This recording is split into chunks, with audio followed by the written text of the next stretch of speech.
बिस्मिल्लाहिर्रहमानिर्रहीम। अस्सलाम वालेकुम डियर्स।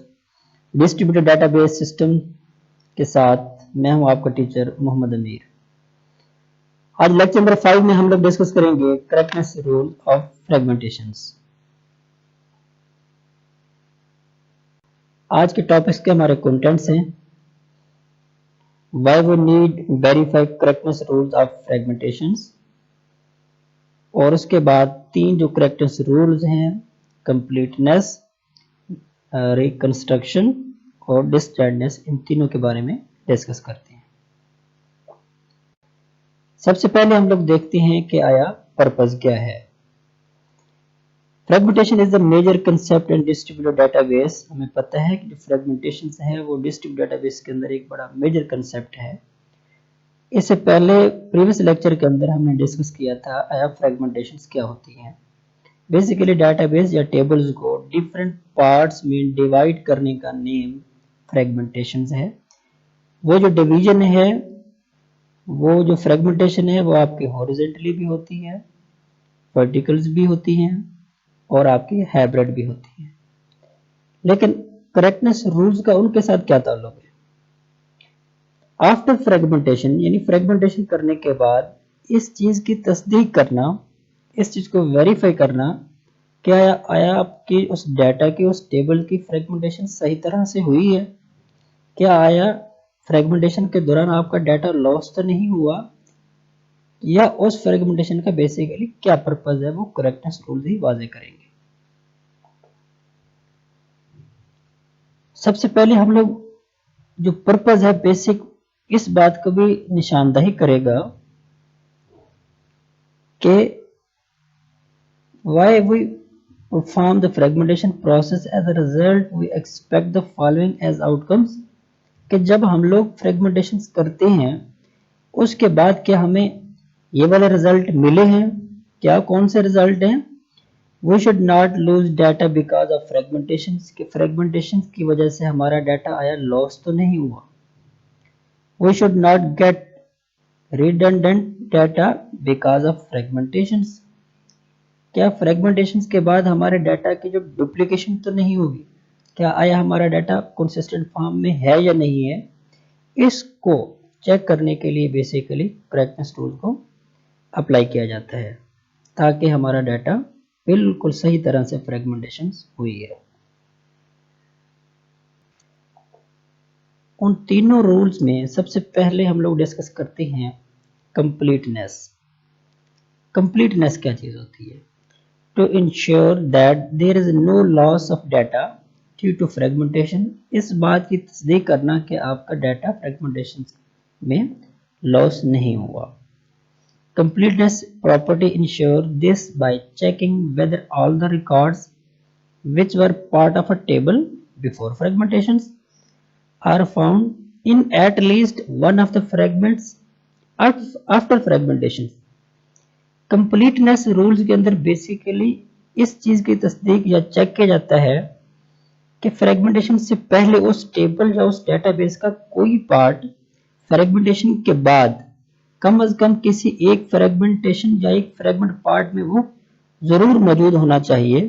ये ना हो कि आपका टेबल है उसका जब फ्रेगमेंटेशन करें कुछ पार्ट्स चले जाएं और कुछ पार्ट्स लॉस हो जाएं, कुछ डाटा आपका लॉस हो जाए। ऐसा नहीं होता, ऐसा नहीं होना चाहिए। उसके लिए कंप्लीटनेस से मुराद ये भी है जब आपका एक टेबल है उसके अगर 3 हिस्से बने हैं, 3 फ्रेगमेंट्स बने हैं, first fragment, second and third fragments, तो आपको जो ओरिजिनल टेबल है उसमें से आपका कंप्लीट डाटा उन तीनों में से किसी न किसी एक फ्रेगमेंट्स में जरूर मौजूद होना चाहिए। कहीं आपका कोई डाटा मिसप्लेस नहीं होना चाहिए। For example, if relation R is composed in fragments R1, R2 and Rn, अगर आपका जो टेबल या रिलेशन R है वो उसको 3 fragments R1, R2 and R3 में सपोज करेंगे, कंस्ट्रक्ट किया गया है, या इस तरह से Rn में अगर आपने इसको डिवाइड कर दिया गया, बहुत सारे आपने फ्रेगमेंट्स बना दिए हैं, देन क्या हो, each data item that can be found in R must appear in at least one fragment। उसमें से ओरिजिनल जो आपका रिलेशन आर था उसमें से जो आपका सारा का सारा डाटा है जितने आपने सेगमेंट्स बनाए हैं, ये फ्रेगमेंट्स बनाए हैं R1 से लेके Rn तक, आपका वो जो ओरिजिनल डाटा है वो कंप्लीट डाटा किसी न किसी फ्रेगमेंट्स में जरूर मौजूद होना चाहिए।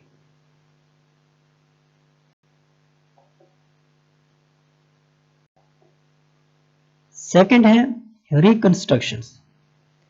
रिकंस्ट्रक्शन बेसिकली क्या चीज होती है, ये रूल्स क्या किस चीज को वेरीफाई करता है? This rule ensure the ability to reconstruct the original table from the fragments that are created.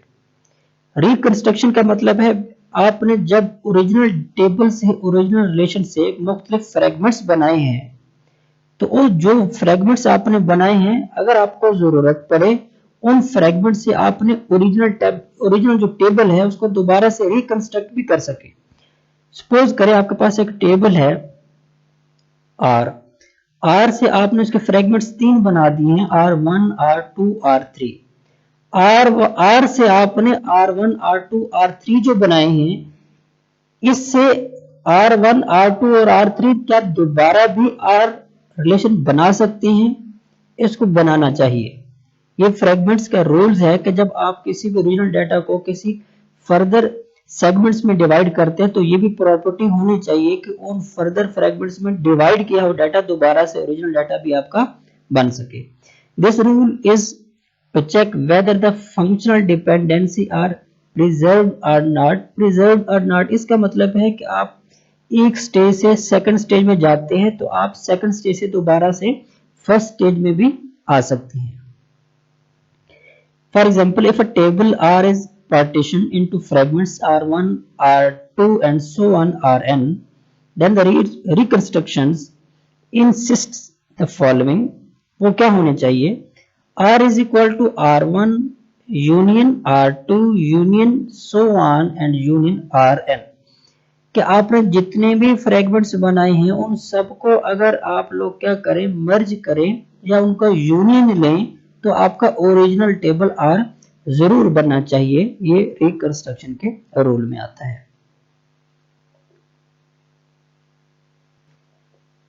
For example, इस एग्जांपल में देख सकते हैं एक टेबल है, ओरिजिनल टेबल्स, आपने वो भले किसी भी फ्रेगमेंट्स के रूल्स या टाइप्स को अप्लाई किया है, वो आपका वर्टिकल फ्रेगमेंटेशन है या हॉरिजॉन्टली है।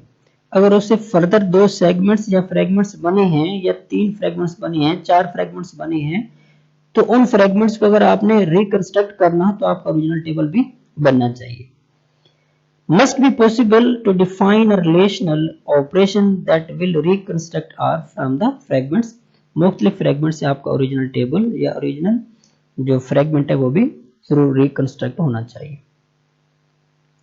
Reconstruction for the horizontal fragmentation is union operation and join for vertical। Reconstruction के लिए रिलेशनल अलजेब्रा की एक टेक्निक है यूनियन ऑपरेशन, और उसी का फर्दर ड्राइव में है जॉइन, जिसे जॉइन ऑपरेशन भी कहते हैं। जब आपने रिकंस्ट्रक्शन करनी है तो हॉरिजॉन्टल फ्रेगमेंटेशन के लिए यूनियन ऑपरेशन अप्लाई करते हैं, और वर्टिकल फ्रेगमेंटेशन की रिकंस्ट्रक्शन के लिए आप लोग जॉइन ऑपरेटर जो है ना वो इस्तेमाल करते हैं। थर्ड वन रूल है disjointness. This rule ensure that no record will become a part of 2 or more different fragments during the fragmentation process। इस रूल्स में होता क्या है कि आपका ओरिजिनल जो डाटा है उसका कोई भी हिस्सा किसी एक से ज्यादा टेबल्स का वो हिस्सा नहीं होना चाहिए। सपोज करें, मतलब डुप्लीकेट आपका रिकॉर्ड नहीं होना चाहिए। आपका ओरिजिनल टेबल है, उससे अगर आपने फ्रेगमेंट्स 3 बनाए हैं R1, R2, R3, तो R1 के अंदर जो डाटा मौजूद है वही डाटा R2 के अंदर मौजूद नहीं होना चाहिए, वही डाटा R3 के अंदर मौजूद नहीं होना चाहिए। वो डिफरेंट सेगमेंट्स तो जा सकता है, बट एक से ज्यादा सेम सेगमेंट्स में नहीं जा सकता, उसको डिफरेंट फ्रेगमेंटेशन में जाना चाहिए। For example, if data item D1 appears in fragments R1, अगर आपका कोई डाटा D1 वो फ्रेगमेंट R1 में है, then it should not appear in any other fragments। उस D1 को किसी और फ्रेगमेंट जो सेगमेंट है R2, R3 में नहीं होना चाहिए। Exception vertical fragmentation where primary key attributes must be repeated to allow the reconstruction। अब बेसिकली रिकंस्ट्रक्शन के लिए ये होता है कि हर रिलेशन की प्राइमरी की होती है, वो प्राइमरी की से फर्दर आप लोग उसकी फ्रेगमेंटेशन कर सकते हैं। जब रिकंस्ट्रक्शन करना हो वो भी प्राइमरी की के थ्रू तो हो सकती है, बट कोई आपका डाटा फर्दर कहीं किसी और सेगमेंट में डुप्लीकेट नहीं होना चाहिए। For horizontal fragmentation data item is a tuple. अब जो हॉरिजॉन्टल जो आपकी फ्रेगमेंटेशन है बेसिकली उसके जो डाटा आइटम्स हैं या डाटा जो रिकॉर्ड्स हैं वो आपके बेसिकली रोज या फिर टपल्स होते हैं। और इस तरह से वर्टिकल फ्रेगमेंटेशन में आपका जो प्राइमरी कीज या आपके जो एट्रीब्यूट्स हैं वो बेसिकली आपके कॉलम्स होते हैं। मुझे उम्मीद है आपको ये वाला लेक्चर समझ आया होगा। अगर आपको ये लेक्चर समझ आया है तो हमारे यूट्यूब चैनल को आप लोग ज़रूर सब्सक्राइब करें, अपने कमेंट्स के सूरत में अपने राय भी दें, और इसके बाद आप बेल आइकन को भी ज़रूर प्रेस करें ताकि आपको नेक्स्ट वीडियो ज़रूर मिल सके। Thank you.